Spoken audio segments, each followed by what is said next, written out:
everyone, and welcome. My name is Katie, and this is Lauren. And today we're going to be going over 10 creative hacks for your small business. Lauren, are you ready? I'm ready. I first of all just want to take a second to appreciate Katie's office. If you want to see how she DIY'd her office decor, you'll have to follow her on TikTok. It's a wild ride over there. Appreciate you. Okay, let's get started. We have a lot to cover today.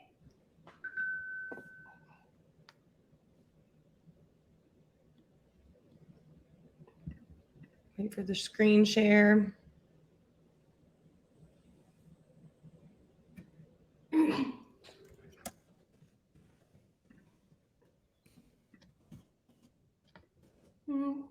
Kindle, is it going through?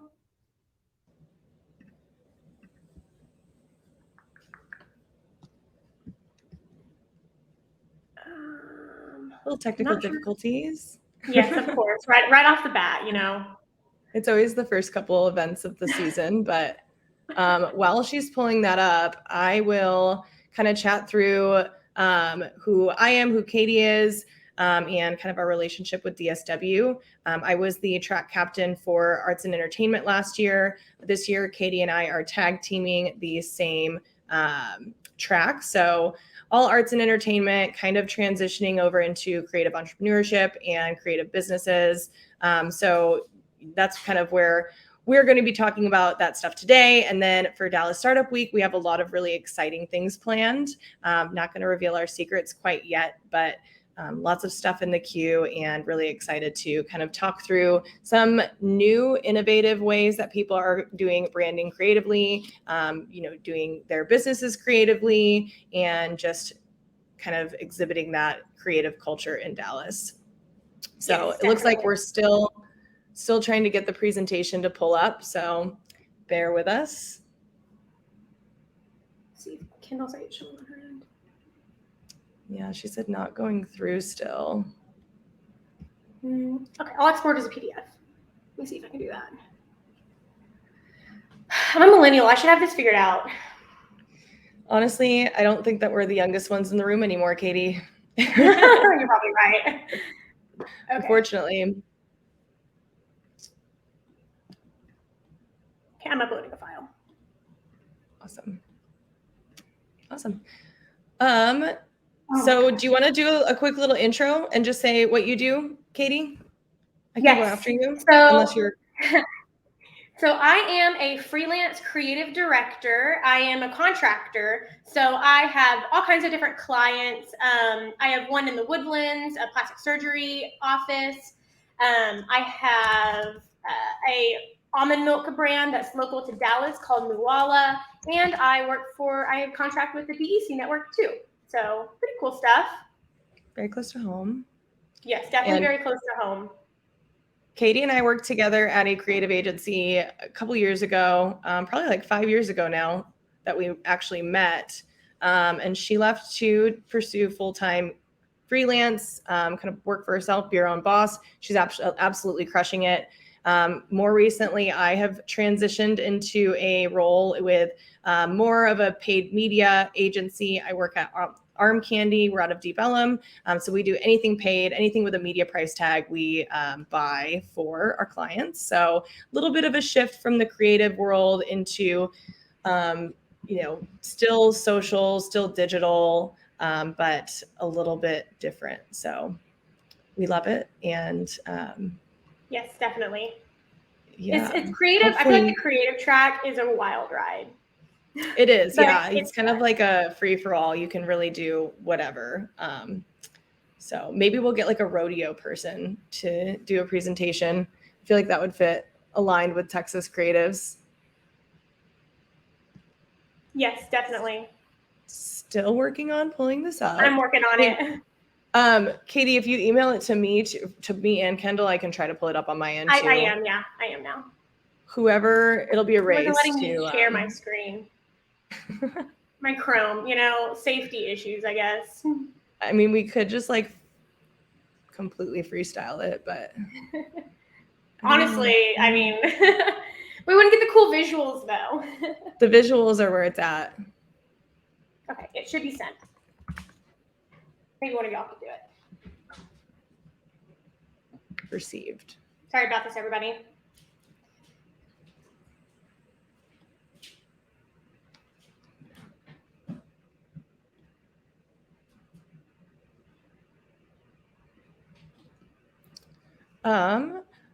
Do you have any fun projects that you're working on right now that you can share?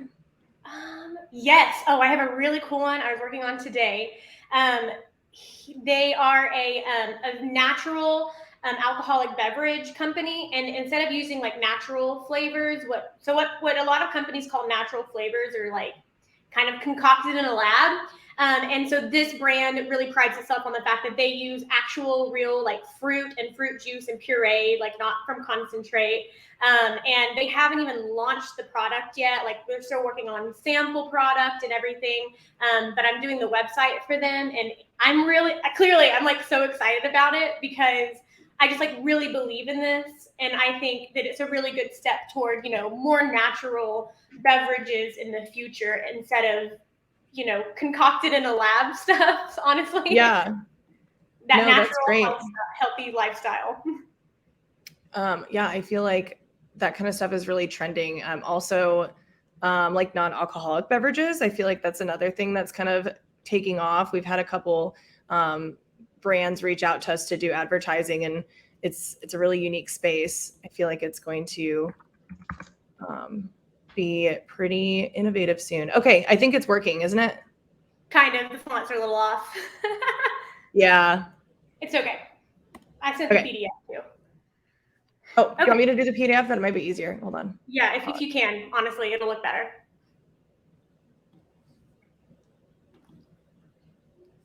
Am I still scared? Still sharing? Nope. Get off. Stop. Okay.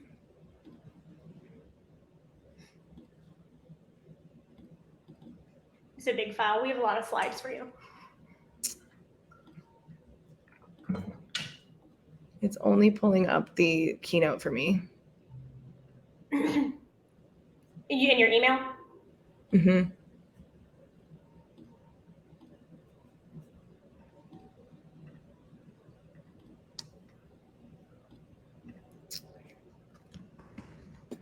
Yeah, I think I can only do the keynote. Okay. It says it just sent the PDF, but if we want to get started, we can go ahead and do it. The fonts will be off, so please forgive.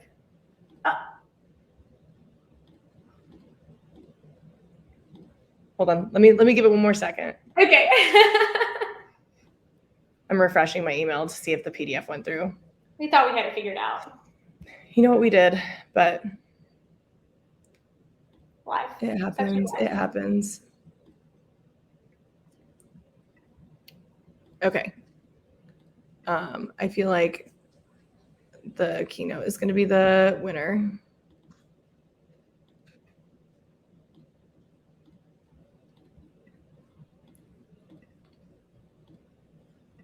All right, here we go. All right. And you just cue me through this and I'll drive. Sure, go ahead. Okay, 10 creative life hacks for your small business. Go ahead. Hi, I'm Katie, creative director and strategist. We kind of covered all of this, but I went to Texas A&M, graduated in 2017, and I currently contract for small businesses like y'all's. Keep going. And I am Lauren. Again, I kind of already went through my experience, but I've been in the digital marketing space for about 8 years now. Love it. If anyone is on the fence of working in an agency or working in the creative industry, I highly recommend it. Feel free to hit me up on LinkedIn. I can answer your questions, give you referrals, all that good stuff. Preface. So we do have a lot of information to cover in this. I know it's only 10 hacks, but we will be answering all of your questions at the end and come up with some good ones for us. Also, this video will be available at Dallas Startup Week and on my YouTube channel after, so we're good to go. Okay, number one hack is to DIY your brand identity. In the first few years, a lot of small businesses can't really afford to go to a full-time brand designer and, have this wonderful brand identity mocked up. So, but ironically, it's also part of the reason that brands, aren't reaching their target audience or aren't connecting with their target audience, because they don't have a defined brand and strategy. Go ahead. So, how to DIY your brand identity. First thing you will do is define your audience. And everyone is not a good answer. I'm so sorry. It's not how this works. You have to clarify your brand's target audience. And some ways to do that are their age, their gender, interests and hobbies, income, and where they are located. For a lot of small businesses that are in the area, I know a lot of people target like the Dallas area. But if you're an e-commerce business, you can really widen that search, that location, right? So another thing to do is to pick your colors and then stick with them. Don't be switching up all the time. I recommend 1 to 2 primary colors and then 3 to 4 secondary colors, and your brand's variation of white and black. And this is kind of a pro tip, but designers don't really use true white and true black anymore. We do like a variation, or a different tone of those two. It looks better, and UI, UX really is the only one that uses true white and true black now. Number 3 thing is to find your audience. So what words should you use to find your adjectives. What words would you use to describe your brand? Are you fun, or are you serious? Are you friendly or professional? High energy, careful thinking? Write them down and use them for all brand decisions going forward. So if you choose you are fun, talk in your language where you are being fun. Or if you're serious, act more serious on your social channels and in your content. Last thing to DIY your brand identity is to pick 2 to 3 fonts. 1 primary font that you will use majority of the time, and then 1 accent font that will bring out your brand's personality, and that's used a little less often. And then some of you can even choose to do a 3rd font that will come in handy as an additional option, but not required. Go ahead. So once you DIY your brand identity, stick with it. You will reference your brand identity for everything from social to web to print and media, and occasionally you'll update it. And you can do that. You can update it occasionally, because that is healthy, because your brand is going to be growing. But you can't completely redo it every few months, because that'll just become confusing to your users. So stick with your brand identity, your DIY brand identity, at least for a little while. Your DIY identity should get you by for a while, but when your budget allows, don't hesitate to hire a brand identity designer. A good brand designer can elevate your identity to the next level and provide exponential growth for your brand's identity. And then that'll help you attract new customers in the future. Hack number 2 is to understand the customer journey. Okay, so this is essentially understanding how customers come to find your business, consider purchasing from you or purchasing your services, and then how you can attain and keep those clients around for the long run. So this is also going to help you. When you can understand this, it'll help you design a better experience for future customers. And this applies to creative and non-creative content, but we're obviously talking about creative here. The first step is awareness. Awareness is how customers come to find your brand. Consumers are searching for a solution to their problem and encountering multiple brands. So as you can see, it is the biggest portion of the funnel of the customer journey is awareness. Consideration is the stage where the customers research their options. Your business has to convince them to keep your name on the roster. And so then here's the hardest part here is consideration to conversion. This can be the trickiest part for some businesses, but we'll cover that in the next slide.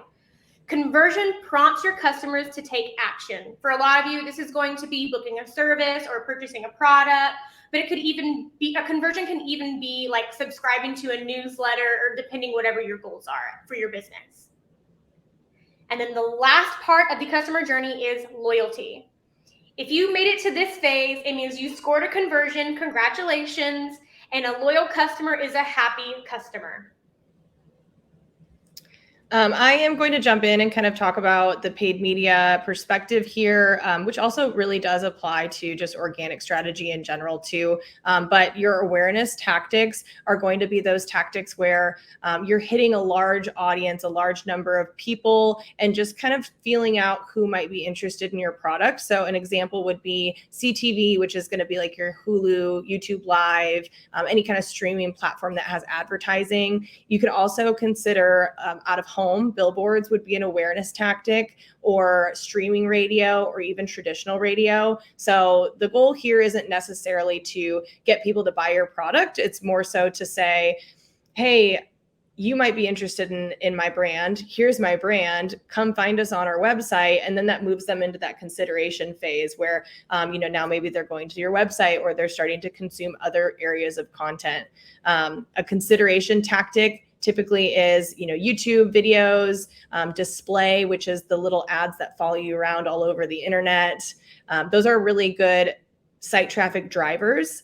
And then the more people that go to your site, or the more someone goes to your site, it will move them into that conversion phase where, they can get retargeting ads, which, quick lesson here, a retargeting ad is when someone's gone to your website, they didn't make a conversion, so therefore they're going to get more ads. And I know everyone uses social media. Everyone's seen these before. They're like, wow, I was just looking up this Dyson vacuum, and now I'm getting all of these Instagram ads for the Dyson. So that's how that works. And it's typically the best strategy to get someone to convert.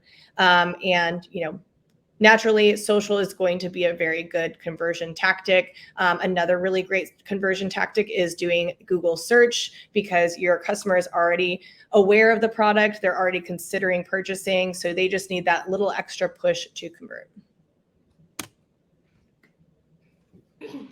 So this can look different for everybody, for every different business, but here are just some good examples of the different phases of the customer journey. And Lauren just covered a lot of those just now.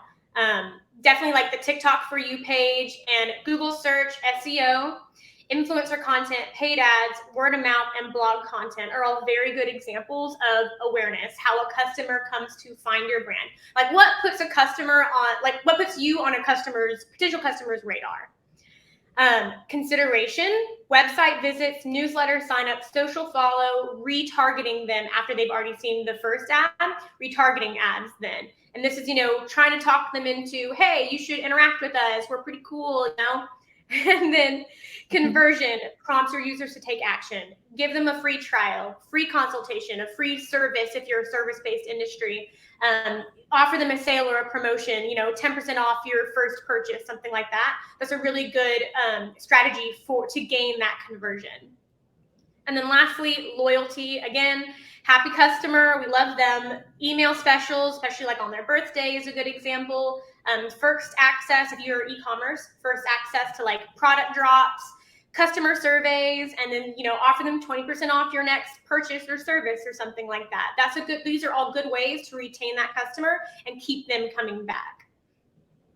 I will say from an e-commerce perspective, something that I've seen as a consumer that has been really effective is text ads, or like text, from a loyalty perspective. So when you purchase something, or if you want to get 20% off, you have to sign up for texts. I know Good American is doing it really heavily. Baze is doing it and doing a really great job. I get the texts all the time, and they're annoying, but they give such good offers in them that I keep it on. So like Good American will be like, hey, you're on our text list. Here's 60% off what's already on sale, and I'll get a pair of shorts for like $30. Definitely not going to complain about that. It's one of those things that you just kind of put up with for the deals, and it works every time. That's why a lot of those more influencer heavy, very active brands end up doing so much in sales, because they just are hitting you from every different type of tactic.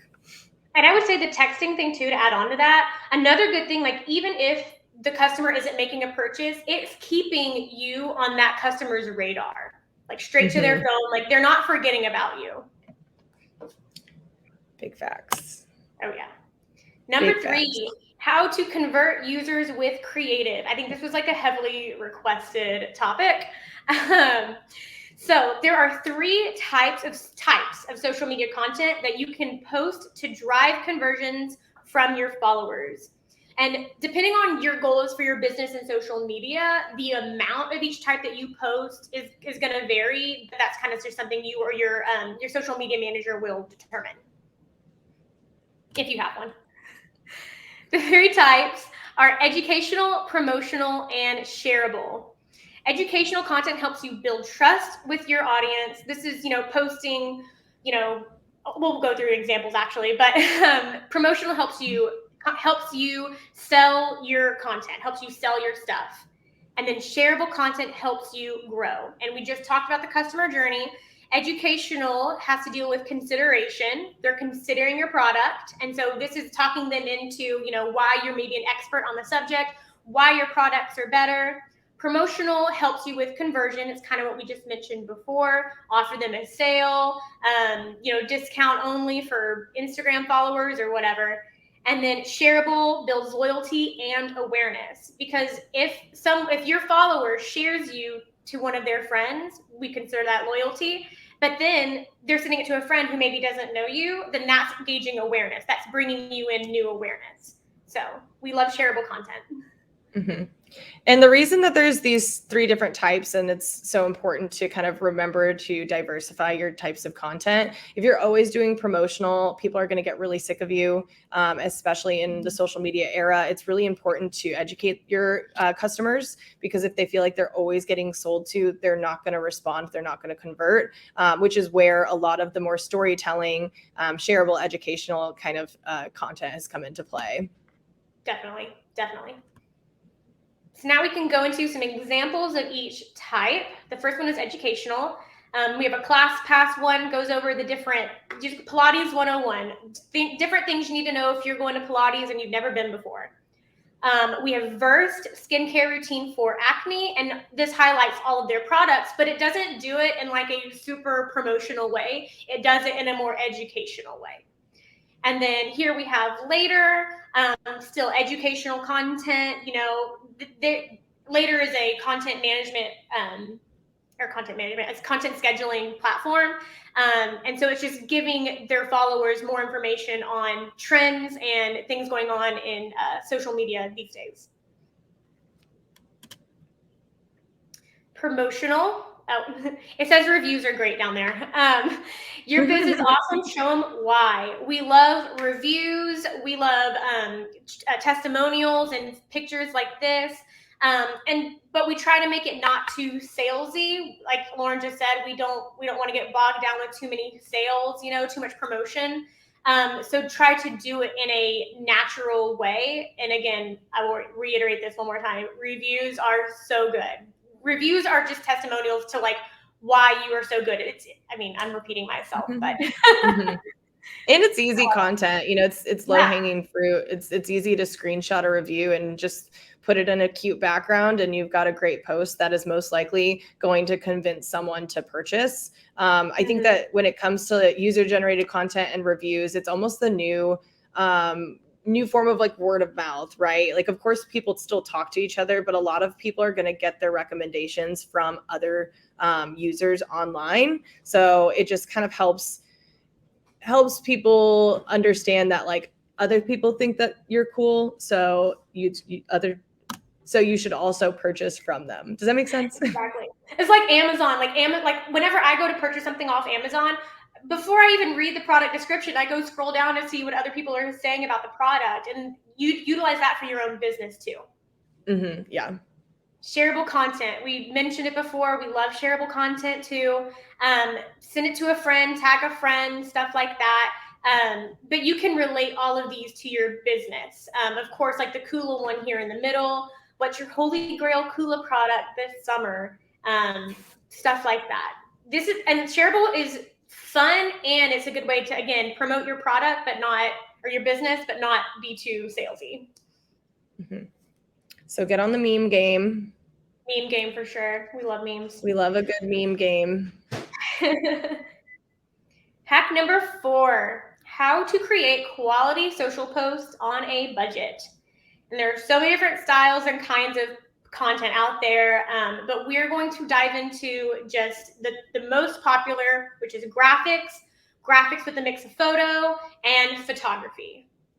But before we do that, there are a few basics we're going to cover that are going to apply to all of these, and even to Reels and TikToks and whatever kind of content you decide to make. These rules will apply. So number one, consult your brand identity. Even if it's your DIY brand identity, consult it, stick to it, consult her. Use those colors, fonts, and guidelines you set for yourself to keep consistency across all of your social platforms.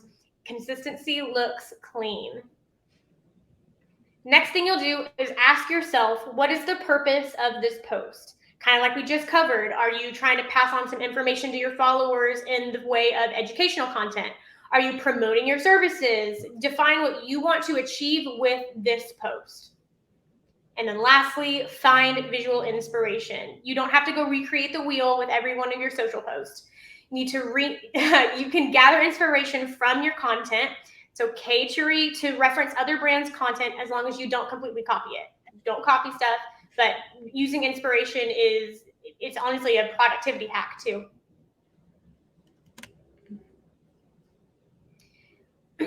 For graphic posts, icons are a great visual asset. Iconography organizes the information while also adding a visual element to copywriting, as you can see in that first one, how to support small businesses. Next, don't overload the design with information. Avoid putting too much information on one post. And this is where you can utilize like carousel posts and multiple slides, something like that. Or if you do a video post, you can have it switch.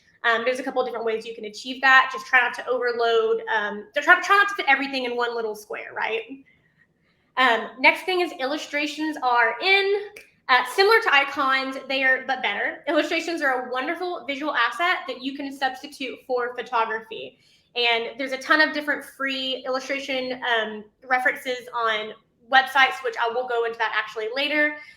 But don't be afraid to use illustrations, especially if you can't find the right photo. An illustration might be a good idea. Next thing is big text is bold. Use big text to catch the eyes of your scrolling followers. High contrast in the colors will help with the boldness, as you can see on that last one there. Next one we're going to do is graphics and photos. We're back to it. We love memes.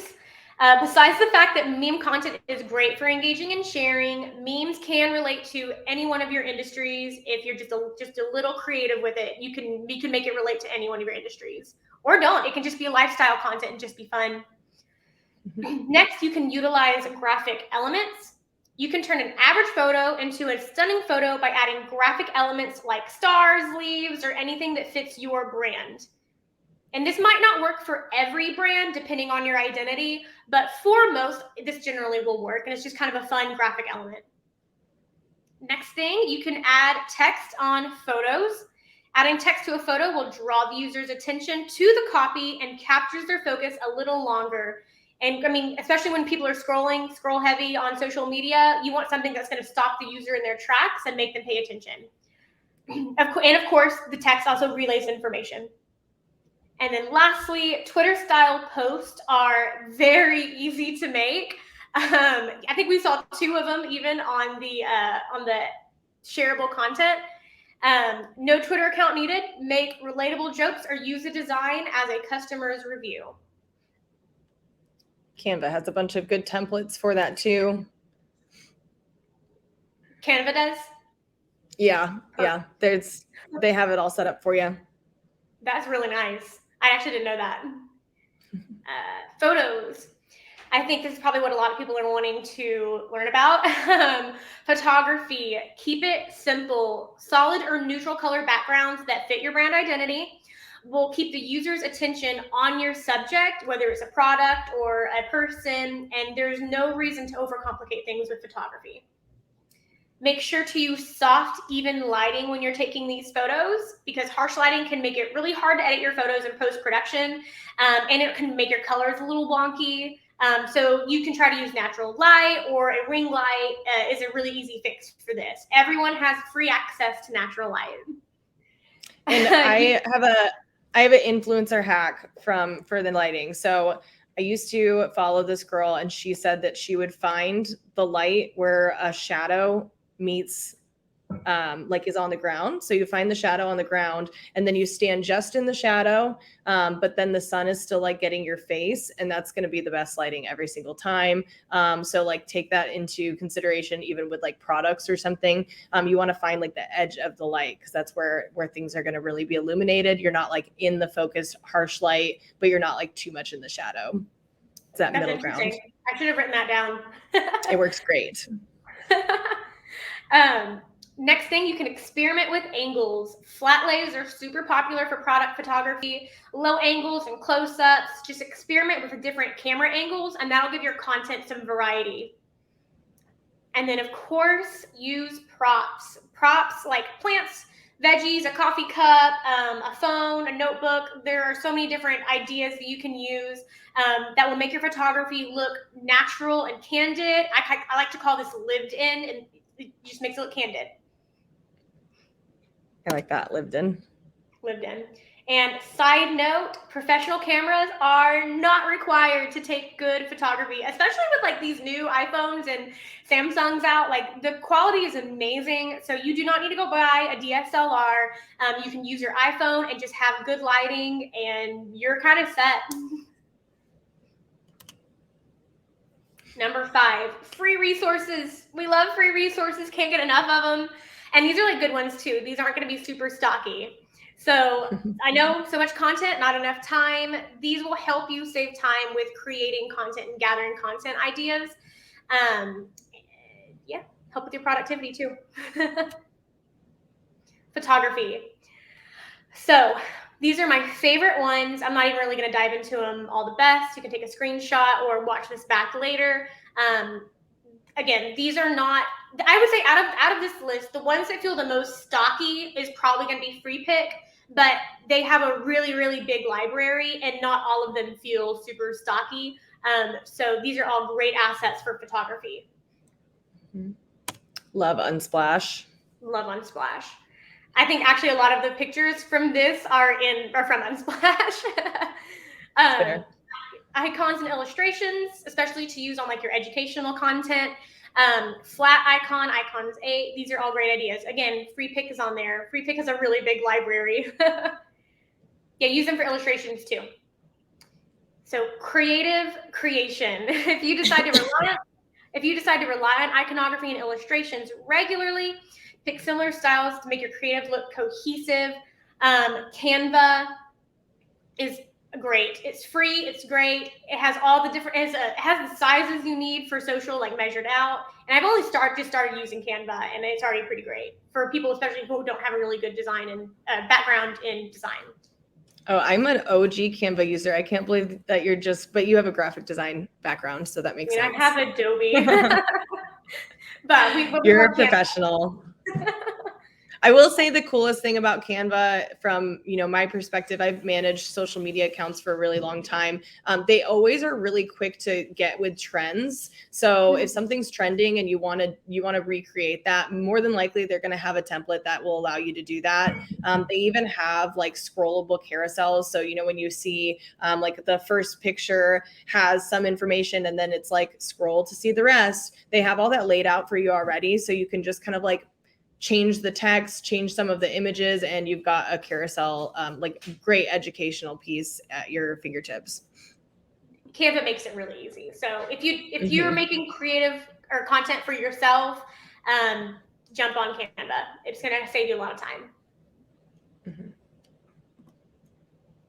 Content scheduling. Okay, so you made your post, you got some free photography. Now, how do you schedule it out? These are our 3 favorites for content scheduling. I personally use Later, but they all have free plans in all of these, or they have paid plans that are a little better. But if you're balling on a budget, all free plans that work great. They'll get the job done. Lauren, which one do you use? I always use Later. Yeah, Later's my favorite.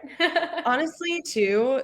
Little hack, if you really want to save money, you can schedule posts out on Facebook that go to Facebook and Instagram. And I've done that before for clients that just have smaller budgets and I don't want to spend the money on a Later plan. So just throwing that out there, because it works. It's not the best user interface, but it works. I haven't known anyone that's actually used the Facebook scheduler, so that's good to know. Now you do. Now I do. Number 6 is how to batch create your content. This is going to save you. If you can sit down and focus on creating content and batch create, it's going to save you so much time in the long run, like weeks of time. I feel like maybe I'm exaggerating, but and it's just like it sounds. It's sitting down and creating groups of content at the same time. Go ahead. First steps are going to be finding 3 to 5 topics that you're going to talk about on your social. We call these content pillars. They should reflect your brand while conveying things to attract your audience. And once you nail out these pillars, you don't have to do it again unless you change. But you'll know exactly what to post every time, or every time you're trying to make content. You'll know what you're making content about. And then number 2 is to analyze your best performing posts. And I know Lauren's going to love this for paid media, but you analyze your best ones and your worst ones, see what worked really well, what did your audience like, and then, rinse and repeat. I'm not saying copy it exactly, but rinse and repeat, and don't reinvent the wheel. Yeah, and something to note on this is if you have no idea what that even means, like how do you analyze your best performing posts? I think the easiest way to look at it is what's bringing you the best return, or ROI, which is your return on investment. And you don't have to be spending money to have an ROI, right? Like you take time to put into content, to make content, to manage your social media. So that's your investment. So what's your best return? So whether that's sales or client contacts, you can determine that and then do all your analyzing based on that. So don't always go off likes and comments. You could have hundreds of likes on a certain post, but it didn't bring anyone to your website. It didn't bring anyone into your DMs. So it's really important to think about the big picture of like what's the end goal, rather than just looking for the vanity metrics. And I wouldn't even say gauge off maybe likes and comments as much anymore. I would say even go by like sharing, how many people actually shared would be a really good ROI. That was new people seeing the content. Yeah, shares are fire. We love shares. Yeah. Sharing is the new liking. Brainstorm new ideas. So as I kind of mentioned before, reference other socials, but once you've defined your pillars and determined what performs well with your audience, you can brainstorm and gather new ideas, gather inspiration from Pinterest, other websites. The list is really endless, honestly. Some quick ideas are holidays, promos. You can see them all there. It's okay. Then you have your ideas and start creating your content. The last hack dove into free platforms. And so here you can find a few extra ways to gather creative for your brand. And that would be with user-generated content. That's when, I assume people know what that means, but maybe not. It's when a person who has purchased your product or used your service creates content with or about your service. That is user-generated content, and that's honestly free content for you. Like, definitely use that. Reviews and testimonials, high-quality stock photos, and Instagram stories filters are easy ways that you can make content quickly.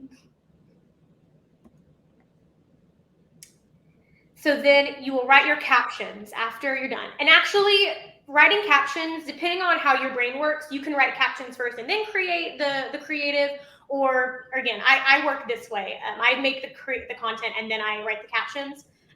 But here's a quick formula for writing engaging captions for your photos. First, you'll have the hook, which will capture your audience's attention. Then I like to do a line break because this spaces out the copy well, and it makes it easier on the viewer's eyes. Then you'll write the message. What's the point you want to get across to your users? Is it you having a sale? Or are you wanting them to, share some educational content? Then you'll do another line break, and then you'll put your call to action, which is going to be, invite your audience to comment, send you a DM, click your link in bio, which is one of my popular ones. And then another line break and do the hashtags, or you can do the hashtags in a comment. And last but not least, hashtags. I know some people really struggle with this, but I recommend using between 5 to 20 hashtags depending on your post or depending on your content. And then here's a hashtag cheat sheet that can help you. Category is your brand, then your industry, target audience, community, content specific, and then location. And these are just some examples, but honestly, there's so many different ideas you could put here. But again, keep it below 20 hashtags. We don't want to bombard Instagram. Mm-hmm. Mm-hmm. I also, I always like to utilize for kind of like more local business that are like hyper local. So something that's only in Dallas. I almost always have Dallas in the hashtag, because if someone can't buy your products in a different state or city, like for example, a restaurant, you don't necessarily want people flooding to your page from Connecticut or New York or California, because they're not gonna be a customer for you. So the location ones are really great, and you can also utilize influencers like local bloggers and kind of steal their hashtags, because they're usually a lot more popular. Yeah, I feel like that'll definitely show you like maybe what's working. If they're using them, they're typically working if they're a big enough influencer. Mm-hmm, mm-hmm. Number 7, speaking of call to actions, how to write an engaging call to action. This can look very different depending on the context of the creative, and even like a website call to action is going to look different from a social call to action and a newsletter call to action. So we'll dive into a few creative ways you can write these or rewrite them if you already have them written on your like website. Lauren, do you want to cover this? Yeah, sure. So talking about CTAs, this is where you're going to kind of let your personality shine through, and it's an actionable request that you're telling your customer to make. So you could make it boring and just say, like this post, leave a comment, save this post, share this post, but that's not always going to retain or resonate with people. So it's great if you can add a little flair to it, add a little bit of personality. The double tap if you agree can be really popular and a little fun and quirky. I love doing questions, or like, what do you think? What's your opinion? I think that that's very engaging, and people more than likely are going to look at your content and say, wow, I have an opinion on this. So if you encourage them to put that opinion in the comments, you're going to get more engagement and you're going to get that community interaction. So it's very valuable for literally free 99. Other stuff is just why, like, save this for later, just to kind of a reminder. I've consumed my own content or on pages and been like, wow, I should save this for later. So if there's that call to action that's like, remember, you can save this. If it's a recipe, you can come back to it. Or if it's a life hack, you can come back to it. So sometimes people just need that little reminder. And then, of course, share this with someone who needs it. Again, just kind of emphasizing that community and emphasizing that share action, because sharing is so important on Instagram specifically, but all of social media in general. Sharing is caring. Sharing is caring. As far as websites go, typically the left side is going to be very standard stuff, right? Contact us, subscribe, here's our services, about us. So on the right is some examples of how you can make it a little more fun, a little more personalized. And some people may say that there's no real reason behind this, or this really won't make a difference. But at the end of the day, if you can connect with someone on a different level and make them feel inclusive in a community by using specific language that a community uses, it can help you convert and stand out against someone who's maybe just using more generic terms. So it does have a big effect when it comes to converting people. So stuff like get in touch, hit us up. If you're like kind of more of a fun, hip brand, you can be a little more casual with it, and that may resonate with people. How can we offer to help you versus just here's our services? Again, goes back to like not being too salesy. It's more personal. It's more casual. So you'll see that's kind of a trend with all of these, is a lot of brands are becoming a little bit more casual, and it just resonates with people a lot more. It feels like they're talking to their best friend versus a company. Get the goods in your inbox. For about us, we're pretty cool. Here's why. So you can just kind of take your own variation on there and have a little bit of fun with it. For buttons, we're going to be kind of talking about the same stuff. Your boring submit, shop now, learn more, inquire. You can change it up and kind of do a shop the collection, or read all about it, or schedule a call, let's chat. There's a lot of different varieties that you can do here that will get people to click on your buttons that aren't just the standard boring call to actions. Just makes it more fun. Yes. And basically summarizing, like I said, it's just, you don't want to kind of sound robotic. You want to sound more human, more personalized. I think it says a lot when you feel like a brand is just like your best friend, or them on a personal level, and it helps conversions go through the roof. Statistic down here, personalized CTAs can perform 202% better than the generalized basic CTAs. So that's from HubSpot. HubSpot's a massive data community, so I would trust their sources. So go through your website and kind of see what your call to actions are and see if you can add a little bit of personality there. All right, target audiences. I am going to run through this as well. So when it comes to audiences, there's a lot of different ways that this can be interpreted, but what we're talking about here is going to be kind of like what platform you want to be on. So as a small business owner, someone who is, you're doing all of the marketing yourself, maybe you aren't hiring an agency, so it's not necessarily going to be easy for you to be on every single channel. And frankly, you don't necessarily need to be on every single channel. Picking a few channels that your audience is already at is going to be a much more productive use of your time. So if you can figure out where your audience is, then it's going to save you a lot of time in the long run.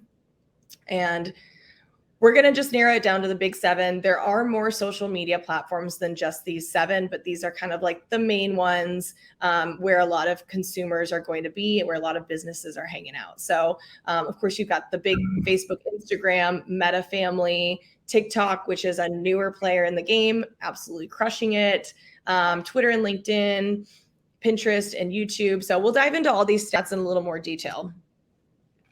Facebook is kind of the OG social media platform, now known as Meta. The largest age group is going to be 25 to 34, and it's a pretty equal split in gender, a little bit more male than female, but it does have the title as the largest social platform. Overall, they have the most users, and a lot of that's just because of how they were just really there in the beginning when social media was becoming popularized. Everyone's seen, the social network, and everyone knows that story. So if you're looking for something that's super broad, Facebook is a great way to kind of introduce your product to a bunch of different people. Maybe you don't really know who your target audience is yet. Facebook's a good place to start because you can kind of get that data and figure out who your audience is from that Facebook performance. Instagram is going to be the second up. Again, Instagram and Facebook very much work together in a lot of ways. You can post to them at the same time. A lot of the formats are very similar, especially now that they're doing like the Reels style videos on Facebook. Our largest age group is going to be the same age range, so that 25 to 34. A little more even here, almost 50-50 split. And this is going to be where you're kind of looking for more of like Gen Z millennials, people who aren't quite in the boomer range, but they still are a little bit older. They probably have a stable career, but there is some transition into like the younger generations here. And trends are going to be a big thing here. Trends translating from TikTok, honestly, I think is really big. I see that a lot. I'll see something on TikTok and then all of a sudden it's on Instagram a week later. So just kind of keeping an eye on the trends on all of the landscapes to make sure that you're getting the best strategy. And then everyone's favorite platform to hate, TikTok. I love TikTok. Yeah, I feel like it's gotten a lot of bad energy over the years, but at the end of the day, it is the fastest growing social media platform, and it is massively consumed. 61% female, which is very interesting. So, if you're trying to market to a more female group, then TikTok is going to be really effective. And also if you're trying to market to a really young group, surprisingly, ages 10 to 19 is the largest distribution of users. But as you can see, it's pretty equal. I mean, 20 to 29 is very shortly behind, only about 2.5% less. And then that 30 to 49 range takes up the rest of the bulk, with 50 plus being a very small percentage. But, you know, there. I said very broad range there. Very broad. And I think the biggest thing that people struggle with, especially from like a brand perspective, is it's video content. So sometimes it's a little intimidating. But, you know, at the end of the day, if you just kind of have fun with it, show your personality, you're going to succeed. And as long as you're consistent and you're showing up, people will recognize that. Twitter is going to be a little bit older age ranges, more heavy in the male range. And a lot of it I've seen is kind of almost translating from LinkedIn of like having more of the college educated, a little more business savvy. There's a lot of, I would say, business influencers that are very active on Twitter. So I feel like that's kind of where that's coming from. But it's very interesting kind of platform. It doesn't really work like a lot of the other platforms because it's more text heavy. So it's a cool area to kind of explore and just kind of get your brand out there, especially with retweets. You can get retweeted by a massive platform or a massive user, and all of a sudden you have a ton of people flocking to your website. So lots of viral ability there. For LinkedIn, we're going to have a little bit older of an age range, again, kind of more in line with Twitter, possibly even older, and pretty equal split here, very millennial dominated. So there's a lot of people who are kind of in that phase of like, they're not an entry level, but maybe they're not like senior level, a little more mid-level execs. And it's a really good place to market B2B because you can figure out who decision makers are at businesses. So it's really beneficial for you to kind of utilize the information that LinkedIn makes public. And it's definitely a different kind of platform as well. Lots of long form content. I don't know if you're on LinkedIn a lot, you probably know what I'm talking about. People kind of telling their story in business and getting really personal on the details. Pinterest also is going to be a little bit more long form content, and it also is very evergreen. So the cool thing about Pinterest is you can post a bunch of pins, and then, you know, months later, you're still getting traffic from those sources. So that's really, really valuable because not a lot of platforms do that. But Pinterest is a great kind of evergreen, you know, content platform to push out to. And very heavily female. So 78% female. I feel like that's probably expected from a lot of people. You know, girls are very into their Pinterest boards. I know I am. I know Katie is. So just know if you're looking to target specifically to females, don't sleep on Pinterest. I've had my Pinterest almost as long as I've had my Facebook. Yeah. I think I probably have too. And lastly, you have YouTube. So largest age group is actually 15 to 35, which is pretty wide, but it's equal split up here, 77% at that 15 to 20 range, and then another 77 at the 26 to 35 range. So the demographics are going to be pretty broad here. People use YouTube for educational purposes. They use YouTube to, you know, figure out how to fix their dishwasher or how to fix their car. They do it to figure out how to like do lawn care. So there's just so many different places that you can go to on YouTube, and having your brand kind of be in that space is really great, especially when it comes to that awareness level of marketing. And this is a great little screenshot if you wanted to kind of, you know, try to help figure out where you want to be. Good for all platforms: Facebook, TikTok, YouTube. Good for most is going to be Instagram and Pinterest. Good for some is that Twitter and LinkedIn area where it's maybe going to be more B2B or more business related audiences. I would say very niched audiences in the good for some. All right, last hack, or second to last hack, when to invest in a paid media strategy. So this is the moment where you've put a bunch of time and energy into your organic strategy. You have your branding just really in a great place, and you're getting sales and you're happy with it, but you want to move the needle and push the boundaries a little bit more. So you can start to talk about investing in paid media and what that looks like. there's a couple indicators that we'll know, you'll figure out if you're ready. So first of all, you need to know what your goals are, your KPIs, which is a key performance indicator. So this is required for you to start any kind of paid advertising. It's part of the setup. So knowing and understanding what that means, we kind of talked about earlier of like, what's the conversion that you're looking for when you're measuring for success? Is it the DM? Is it the share? Is it the conversion? This goes even deeper into that, I would say. And, it would talk about like, am I looking to get email signatures out of this specific paid media campaign? Am I looking to get responses to an event out of this specific campaign? There's a lot of stuff that you can do with paid media, but you need to know exactly what you're trying to do before you put money into it, or you're just going to be throwing it out the window. So secondly, as mentioned earlier, if you start to see your organic efforts driving content sales, then you're more than likely ready to kind of invest in paid media, because you're figuring out what's working. And this plays into the third point too, of understanding what creative assets convert. So, if you've been running your business for 6 months and you know that certain graphic styles of content convert really well for you, that would be a good indicator of like, hey, I should run some paid media with this type of content, because I know that my organic audience is going to purchase based off this graphic. Therefore, I believe that similar audiences may do the same. And lastly, again, these two kind of coincide. But number one, you want to make sure that your website is ready for the traffic and it's ready to convert. So there's a lot of websites out there that are not user friendly. They're not, conducive to having a conversion.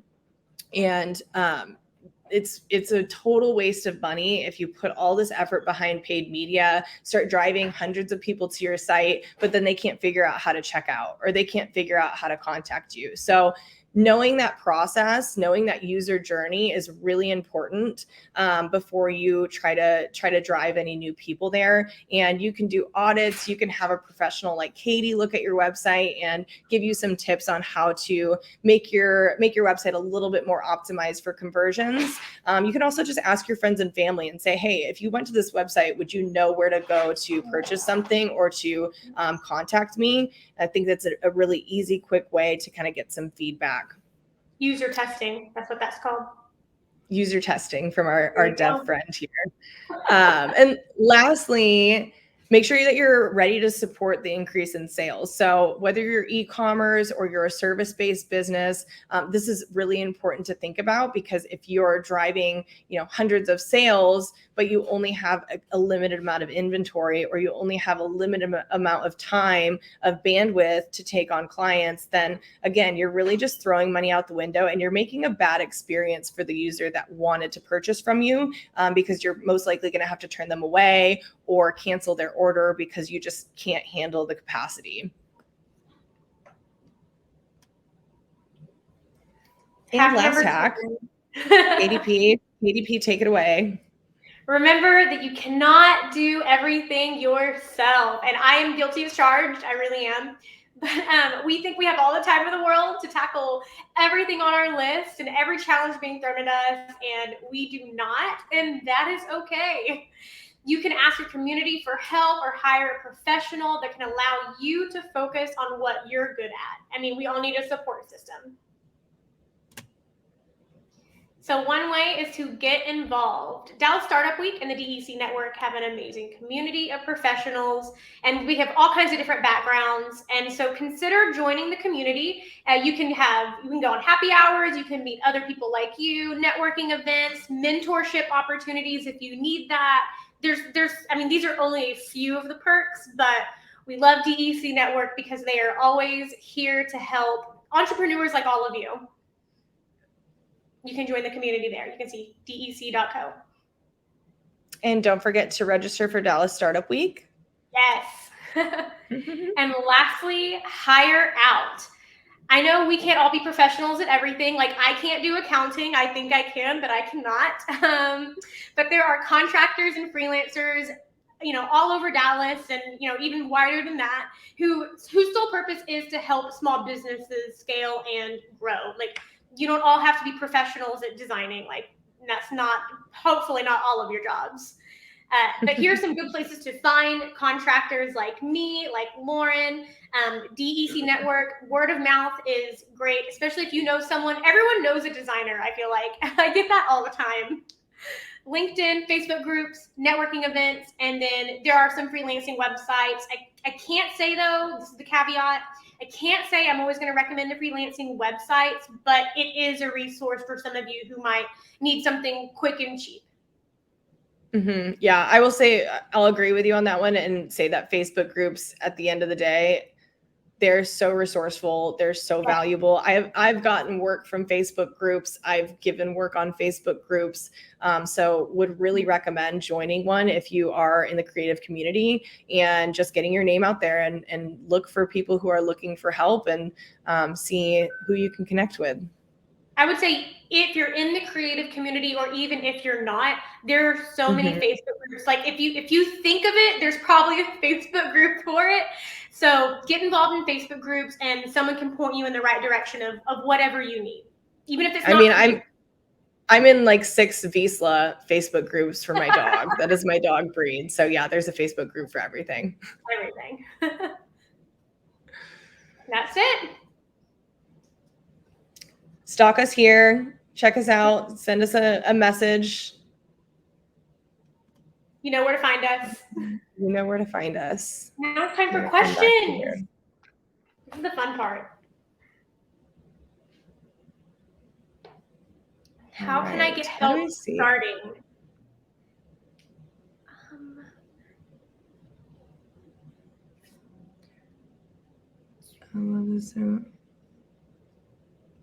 All right. Al Hendricks said, how can I get help starting? So I am going to guess that when you say how can I get help starting, you're talking about just like your DIY brand and your DIY marketing strategy.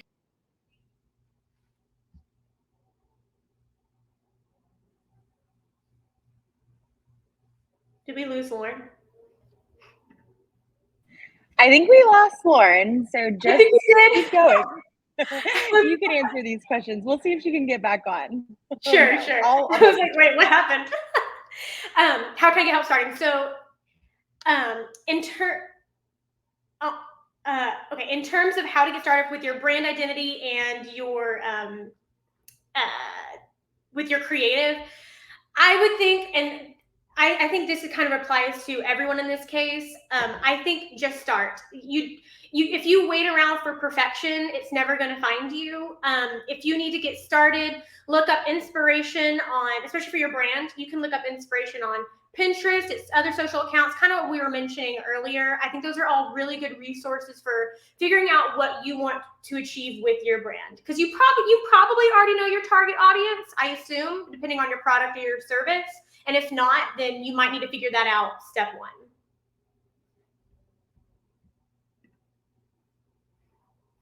Are there colors and fonts that are absolute no-nos? I love this.